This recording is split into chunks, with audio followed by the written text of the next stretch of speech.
Thank you to the Zomi Baptist Church for Mission of Tulsa and Pastor Swanthan Guite for hosting our UNAU Solidarity Concert.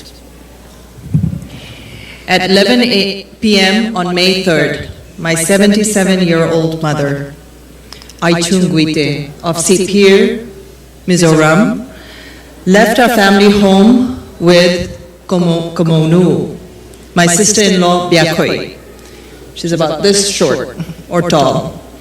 My 13-year-old niece, 5-year-old twins, and my 2-year-old nephew. They ran a few doors down to a Meitei Hindu neighbor's house to hide in their dirty, dingy storehouse. There were so many mosquitoes, my mother says. The children were so good. They did not cry or make a noise. They huddled there for over 3 hours as mayhem continued around them. They heard the sounds of stones, rocks, sticks, and cars and cylinders, gas cylinders, bursting into flames. Angry mobs had burnt their church, Baptist church, earlier that evening and were attacking and burning their neighbors' houses and had turned to their house. This was the attack on Paitiveng in Imphal. In Dallas, where I live, it was 1:30 p.m. I was in the middle of a meeting when I got a strange text from my sister. Have you talked to Mom? I had no idea. I had no idea that this fight had been brewing for a while, that our people had been fighting for our people, our land, our rights. I am ashamed to say that if my home had not been burned, I might still not have been drawn into this fight. But there I was. The next hours were a blur.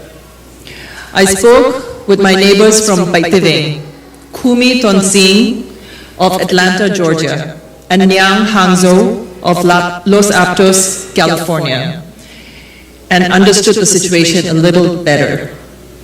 On WhatsApp and in calls and texts, I and so many of us here, we discussed the situation. By the afternoon of May 4th, the very next day, we had decided we needed to do something tangible. Nyang Hangzhou said, let's make a plan. Thang Paipi organized a call for us at 8 p.m. Central Time using Mang Sona's Zoom account. Tangkam Gwalnam was chairman of the meeting. Lydia Tombing Kuptong took meeting minutes. Candy Hohoy drafted a press release. Lom and John Pudaite joined us from Colorado, and many of you joined us as well. The next day, I registered North American Manipur Tribal Association with the state of Texas. A few days later, Lian Gangte in Vancouver, Canada, registered the Canadian branch with the Government of Canada. We put up a basic website and opened a bank account. Within a few days, we were open for donations. Our goal was a desperate plan to make a difference somehow. We are now a 501c3 entity. We have sent money to Lamka, to Kamgui for humanitarian aid. We have written letters and reached out to President Biden, our senators, our congresspeople, the UN, the UNHCR, the World Bank, and so many other organizations. This is just the beginning. Thank you.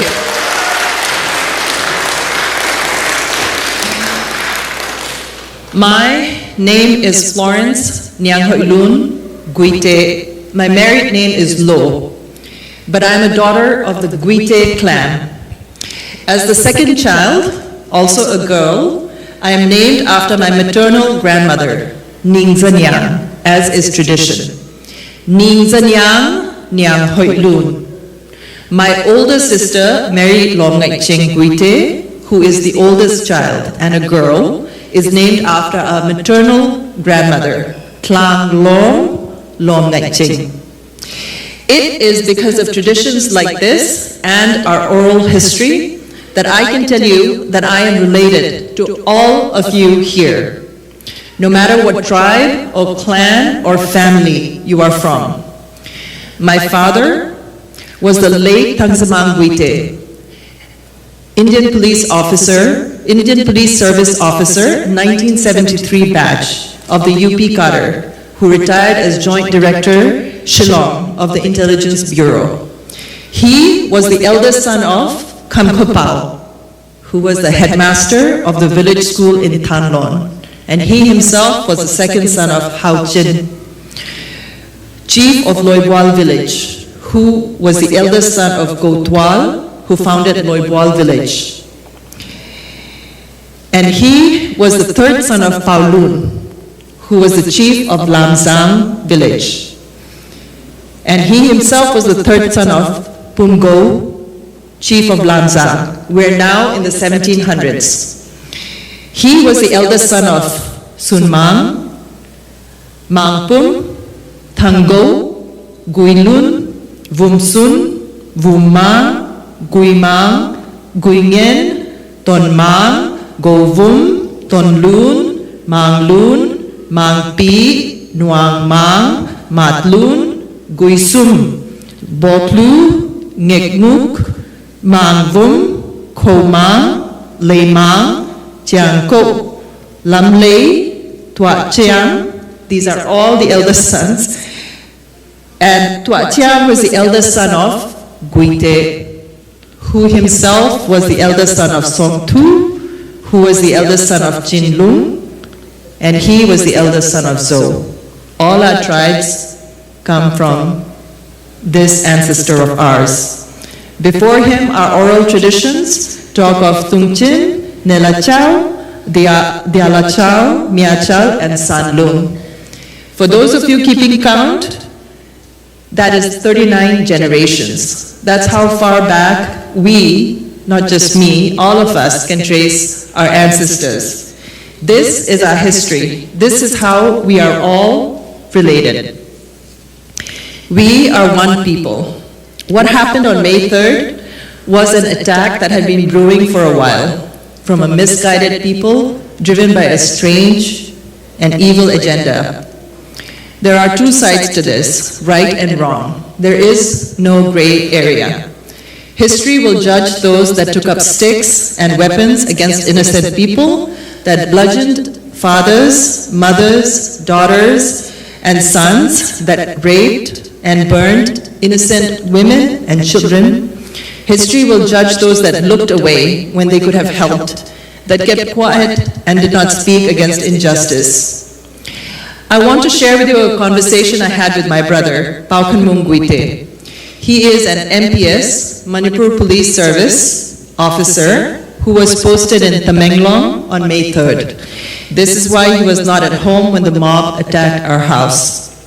He has lost everything: our family home, 2 cars, everything that was inside the house. The children's toys and dolls, the books, all their clothes, all appliances, all plates, spoons, all the furniture, except for what my mother and sister-in-law took in small bags when they escaped the house on foot. Go, the word go in our language means wealth. In this conversation, we said to each other, why mang ting ting bang maahike, igo itate ilai siamna iinkwan ahi. Our wealth is not things that were burned and looted. Our wealth is our children, our education,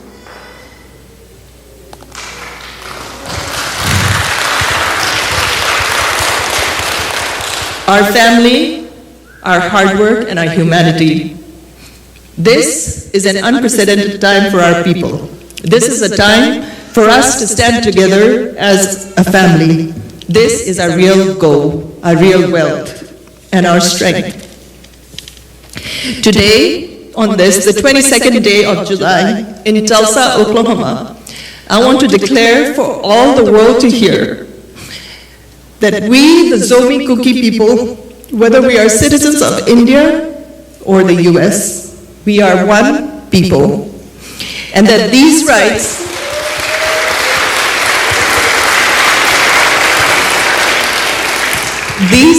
that are enshrined in the preamble to the Indian Constitution are our rights as well. Justice, liberty of thought, equality of status and of opportunity, fraternity, assuring the dignity of the individual. These are our rights as well. And that we are also owed the rights in the US Declaration of Independence, those of life, liberty, and the pursuit of happiness. Thank you.